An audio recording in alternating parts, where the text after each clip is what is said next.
Today we've got legendary metal man, a guy I've looked up to Rob Halford for a long time. He's got one of the best screams in the business.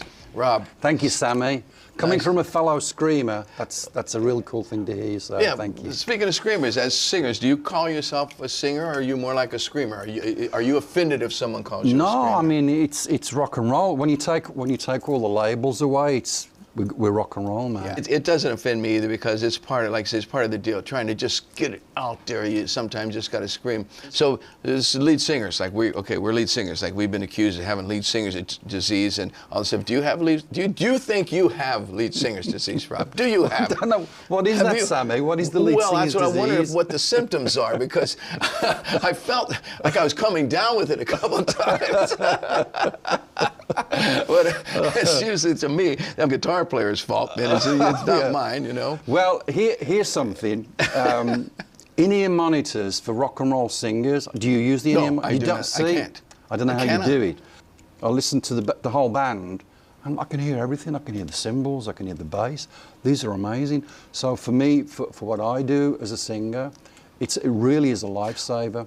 I was singing harder to hear myself over the rest of the guys.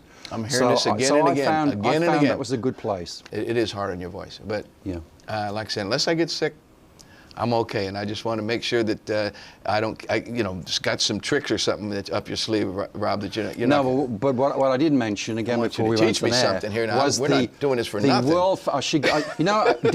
You've got your tequila, right? I need to get myself my chewing gum, my menthol eucalyptus chewing gum, and I'm also, when I go off to do a costume change or whatever, I'm sipping really, really hot lemon and honey with a little bit of ginger mixed in. See, Rob, and that just kind of strips all that stuff off you. You're a damn pro. Look at you, man. Maybe I should have quit drinking in 1986, but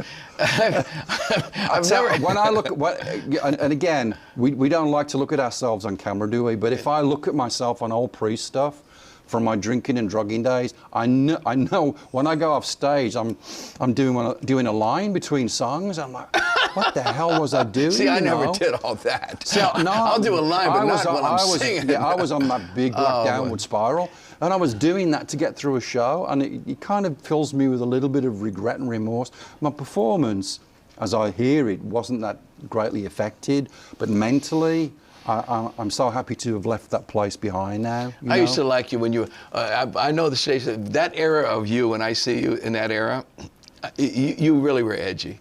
I mean, you could have been a punk. Like, of all the metal guys, you almost could have fallen into the punk. You had so much attitude. And I never noticed you ever being out of it in the old days, but, you seem like you're so consistent in, from drinking, not drinking. Well, it's a miracle. It's a miracle. Changing bands, because, changing members, getting in and out, going solo. I know, it's just a miracle. And from that moment 30-odd years ago when I quit all that stuff, my first ever clean and sober show was at the Tingley Coliseum in Albuquerque, New Mexico in 1986, I think it was. Damn, you got a memory there, brother. And I walked on stage that night and I was terrified because I hadn't been on stage with a drink for all those years as a performer, and I was terrified. But as soon as I started to perform, I felt something that I was never feeling before because I had nothing kind of getting in the way, chemically or whatever. It was just the great joy and feeling of the human voice and how it makes you feel. You know, when you sing in the shower and you feel great, I suddenly got in touch with this thing in my body that in my mind, my spirit, whatever you want to call it. And I literally, Sammy, I was literally floating on air. It was so euphoric. And I thought, man, I've been missing this for all of my life as a singer, as a performer. And I'm so blessed to have it now because I have so much more to do, So yeah, vivid memory.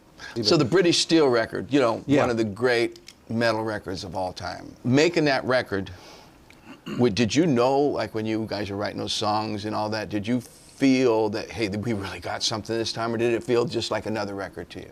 I don't think you ever are fully aware of what you're making. You're feeling good about the songs, aren't you? Oh, we got a great song, and you put it on one side, then you work on another. But this record is so iconic, I thought maybe, just maybe you were like had a moment where you go, you know what, guys, I think we got one this time. I tell you what was also special about that, Sammy, because you kind of jog in the old metal memory box, is that was the first time as as songwriters. At the time, it was myself and Glenn and Ken.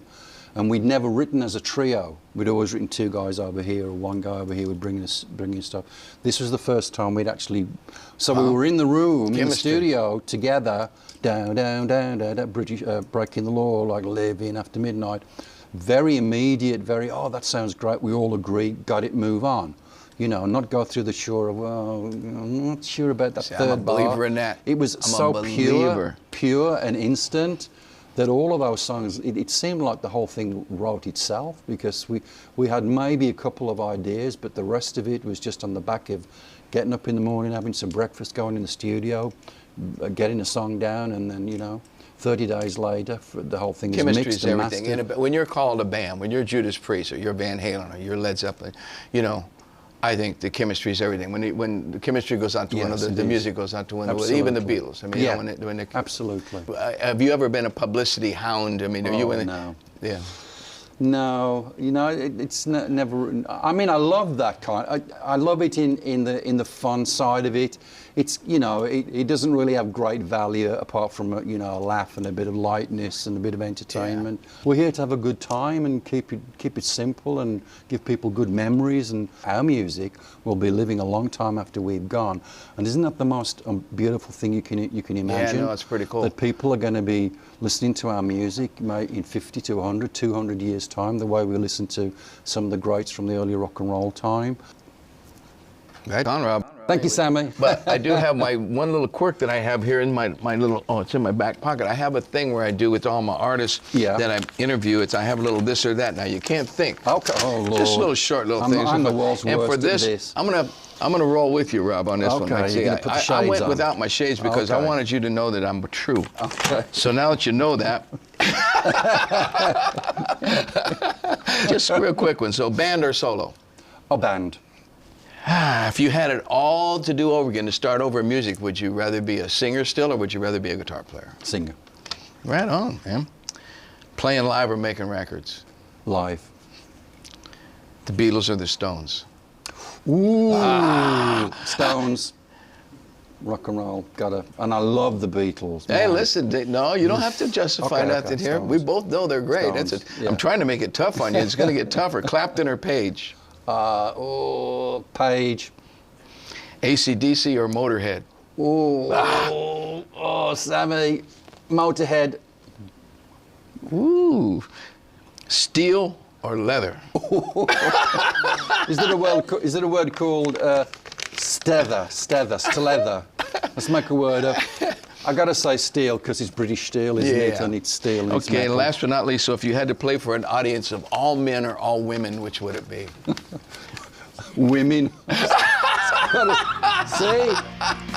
Ladies and gentlemen, go the other way. Rob Halford in the house right here. The metal monster, the man himself.